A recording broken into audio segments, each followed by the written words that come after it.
I did a lot of traveling when I was younger.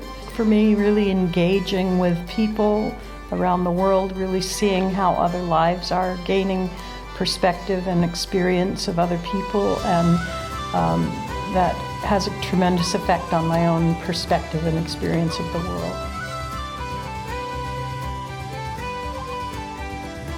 I'm Janet Smith, Debbie's younger sister by just a hair, and I live in San Jose, California.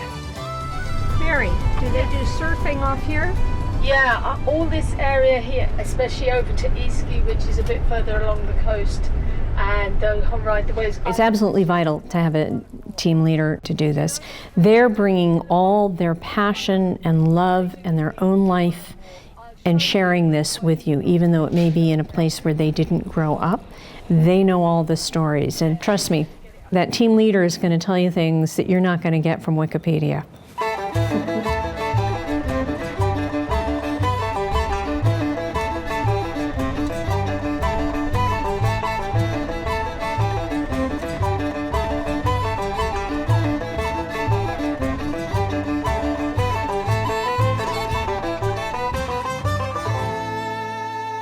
Our father had a passion for traveling, and he made a point of getting us all somewhere at any opportunity he could, and I think that's one of the great gifts he shared with us. And the one behind it, there's a pillar, if you look. Yeah. That's actually another, but much older stone cross. Okay. So I say to people, you should look at that as well and have a look at the church.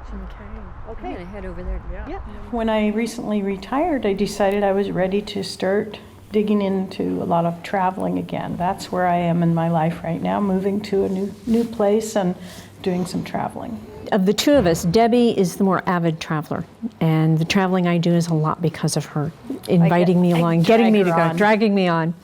And I've studied a lot of dance, and I love fabrics and tapestries. So now when I'm traveling, that's what I really like to do, is get samples of fabrics and tapestries from various countries.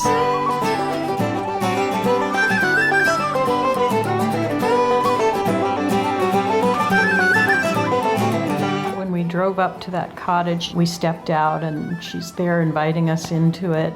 These walls back to the mid-1700s. Wow. And that's years and years of lime whitewash on them. Wow. I took it over in, it was on the family farm, and in later years, my mum and dad, we would have kept a couple of cows and a couple of calves in here, right up into the mid-1980s. And then Dad built a bigger shed for them. The noise of these looms was very familiar. It wasn't anything alien to me at all. We call them Donegal tweed looms nowadays because tweed is what was woven on them quite predominantly over the last couple of hundred years. And so I sit up here and I take every thread. We're coming through what's called a reed. And that's keeping the threads all nice and evenly spread out. The shuttle's purpose is to contain the bobbin, and that's the weft thread. That forms the weft thread.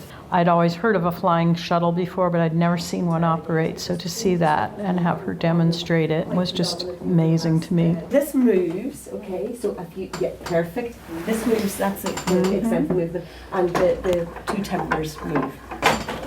Is everybody clear?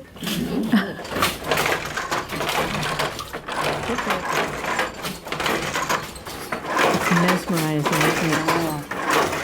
To think that had been in their family for so long. That item that made the skill happen for their family for generations was amazing. How often do you need to replace any of this?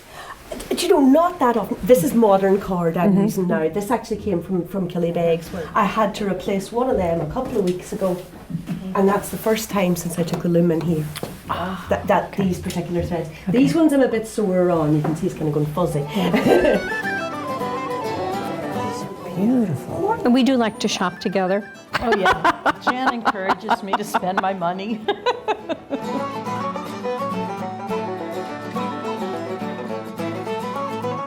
I always did whatever Debbie told me to do. And we always buddied around as kids growing up, and I always looked up to her. As we've grown older, we stayed single in our family as well, and we ended up being on the same coast most of our life. So we We ended up having the opportunity to travel together and having the time to do that together. And when we traveled with our father, he would rent a car. We would get stuck in these places and he would have no clue how he got there.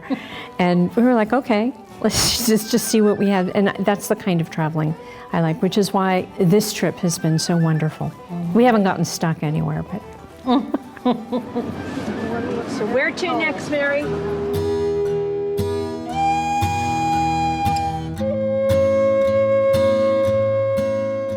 What an amazingly rugged terrain to have a sheep farm on, and to see the hillsides that dog turned circles on back and forth and back and forth.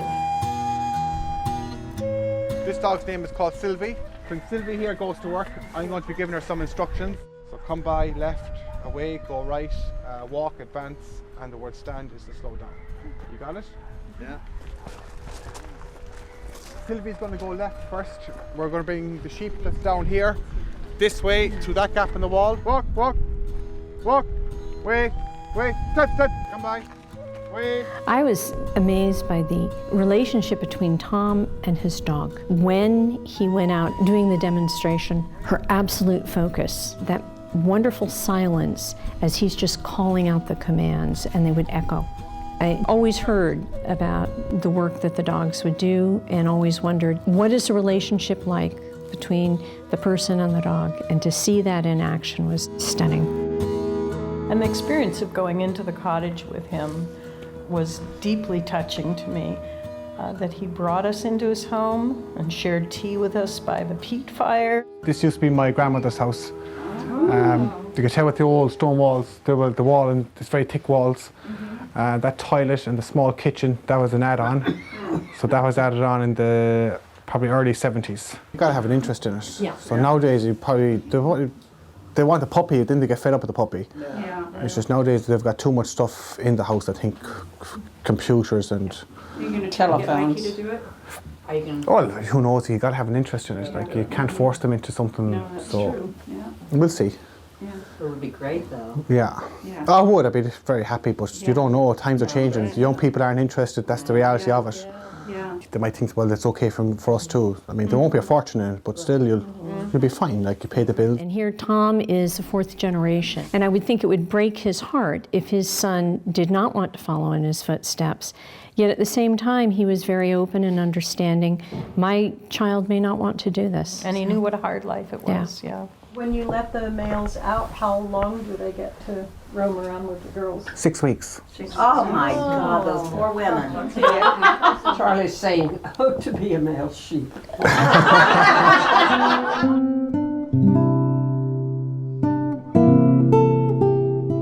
This is actually a wishing tree. You can plant a little bit of paper or anything you might have and you make a wish. There was also a well here, we know because of the translation of the old name for this place. So this is a court tomb. It's one of the largest and best preserved that we have in Ireland. Mary's been a fantastic guide for us, using humor and storytelling mixed in with the history. Meeting people from the culture, hearing their experiences, getting a kind of depth of learning, and I was excited for the small group experience. I had never done a regular organized tour before, except for cycling. So this was going to be my first tour experience, and I wasn't sure if I was going to enjoy it, actually, being with a group, going to places at their schedule, but it's been fantastic. Yeah, it's been delightful. Everyone is very understanding of each other. And Ireland is great Guinness and Irish whiskey. Ireland is its beautiful, warm people and its spectacular scenery that greets you every day in another way. We're both excited to try to talk our other sister and brother into a trip to Sicily because we've heard from everyone on this trip how wonderful that was. So this is just the beginning. I'm going to have to retire sooner. Yep.